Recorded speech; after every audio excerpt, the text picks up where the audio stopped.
Alright, hi there. I'm going to discuss how we can replace character facial expressions in Tomb Raider 6, The Angel of Darkness. So first off, you're going to need the modding toolkit, or the character editing toolkit that I put up. It's made up of two parts, the archive tool and the Mac script for exporting the geometry. So first, you need to get started with the archive tool. I made that a separate video. I'll link that below. Talks about how you can unpack your packages to get all the files, and then also how to create the character folder and load character models through the character folder. So please, if you haven't seen that, watch that so you understand how that works. Okay. Alright, so we're gonna get started with the model setup that you need. There's gonna be in the character tool, there's gonna be a template. So here's a little image graphic which shows the 8 different expressions. The game actually uses 44 different expression files, and then within each one of those there's 8 different expressions, and they're ordered in a different arrangement, which means that we have to write out 352 individual targets, and the files are going to be different from each other because of the arrangement. This is because the game stores data in an individual level package every time you load into an area, and the developers obviously did not maintain this data well, and the files are all different. This means we need to run a batch operation to overwrite the 352 different targets in the correct arrangement. So currently this only works with Lara Croft. I went through and created the arrangement, and it took me a long time. But anyway, this is the arrangement that I've gotten down. So you need to replace these 8 different expressions. Okay. Now, there's a more interactive example.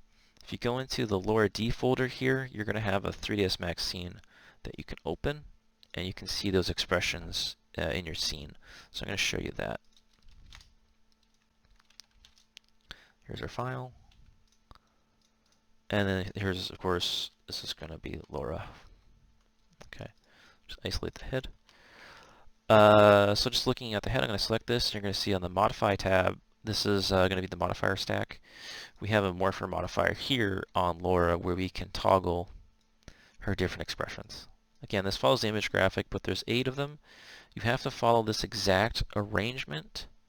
Okay, the name does not matter. You can name it whatever you like, but the arrangement has to stay the same. So the first one needs to be open, the second one smile, etc. Okay. Now I see a little bit of variance in smiles, so I made 2 different smiles, so you can kind of play with those and have 2 separate ones if you want. I'm not sure if it was the same or not, so I just made 2 separate ones. But anyway, what you can mostly do is just add the same smile on both slots and probably be fine. Other than that, the other ones are pretty much different. You just have to make those. Okay. So yeah, once you do that, you have to have that order, have this named correctly, and then you can export this out, and the Mac script will write the morph targets for you. So let's go through a practical example, and I'll show you that. So I'm going to load up an old project for 2B that I did a while ago. And let me just clean up the scene here for us so that we can export this.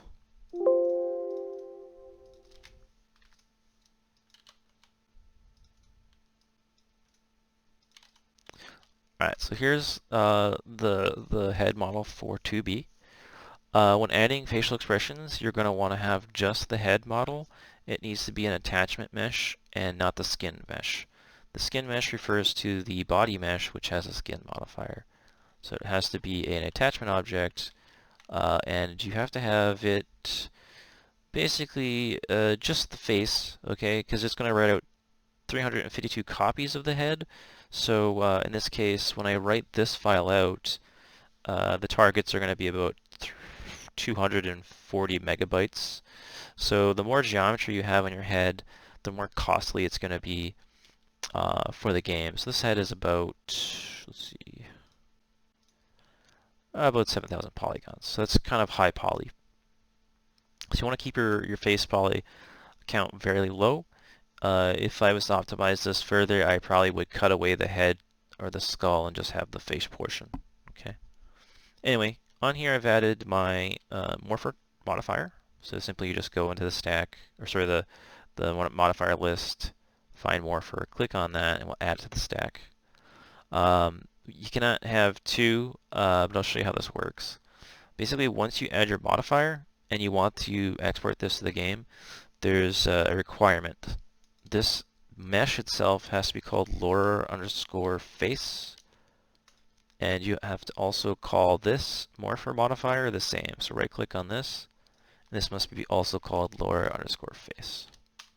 The reason for that is the game itself actually uses the name to add different components or link different components. If you don't name this LoraFace, the audio doesn't work during the cutscenes, so just make sure you name that correctly, Laura_face. And then the modifier itself has to be named LoraFace because I run a batch script to write the 35 different expressions. These expressions were organized by doing a series of statistic collection across all the different expression files and splitting out the different expressions and then further doing checksums across those, generating a new sequence list so that I could utilize a batch operation to write these 352 files. Because of the complexity of that operation, I've only written it for Lara Croft right now, but if I was to do others in the future, then you'd have to give this the appropriate name for that character, like Curtis Face or something like that. But for now, for this, you can only do LoraFace. So we're going to name this LoraFace and this LoraFace. Again, name doesn't matter, just the order. So I have this in the correct order according to the image graphic, and we're ready to export. So let's go. So here I have the tool already booted.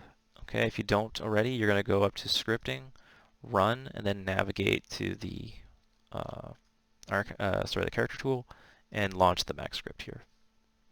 Alright, so we're going to export this.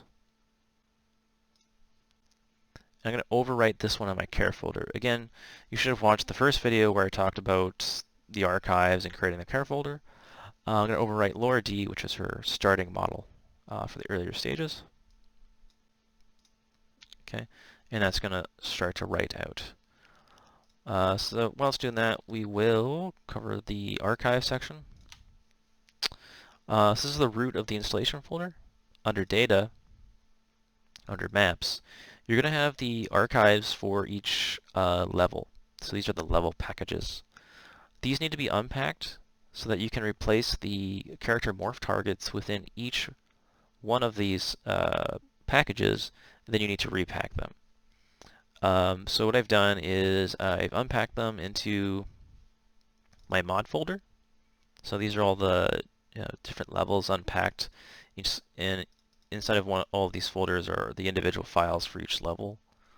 And then I made a copy of my files here, and I put them into a folder called Backup in case I need them. Okay.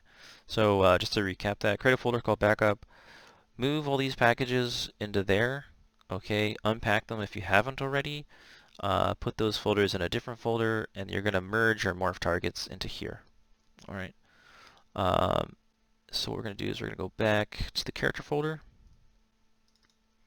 I've overwritten this file called Laura D.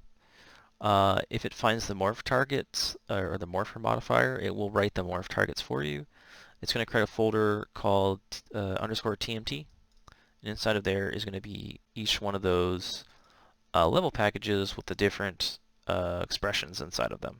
Okay, simply you're just going to copy these folders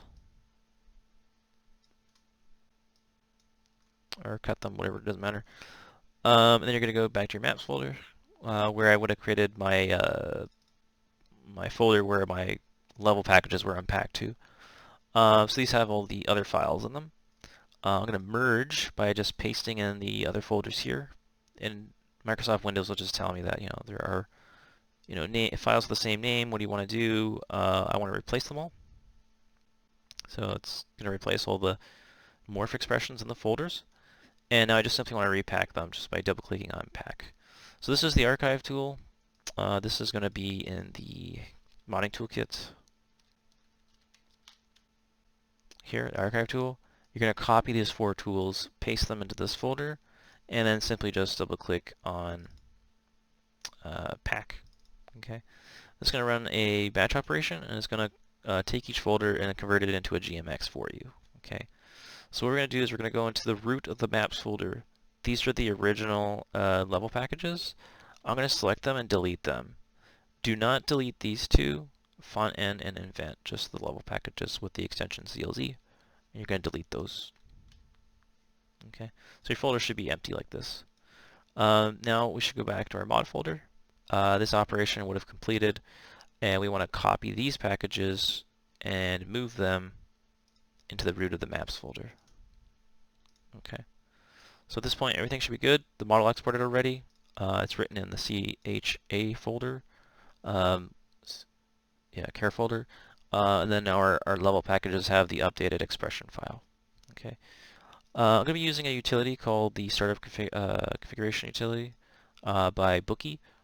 I'm going to enable these three. This allows me to actually load directly into a cutscene so we can see the expressions immediately. You can also enable other things such as skipping cinematics and having debug options. Alright, so let's start it. We're going to load Paris 1B, and that'll start the conversation with Carvier.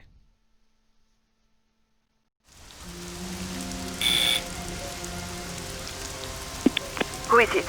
Mademoiselle Carvier, it's Lara Croft. I need your help. Miss Croft, I recognize you from photos and Werner's description. Come in. Thank you. An evil night to be out alone, Miss Croft. Our streets are not safe anymore. Mademoiselle Carvier, I have just come from Werner's apartment. And how is Werner? I'm afraid Werner is dead. Dead? Alright, I understand that. Just to show you, the expressions are working. She's communicating in the dialogue there.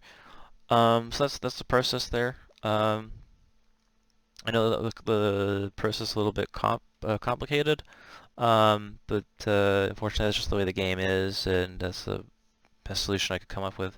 If you have any ideas to improve that process, please let me know. Or if you have any questions, of course, leave the comments, and I will try to get back to you when I can.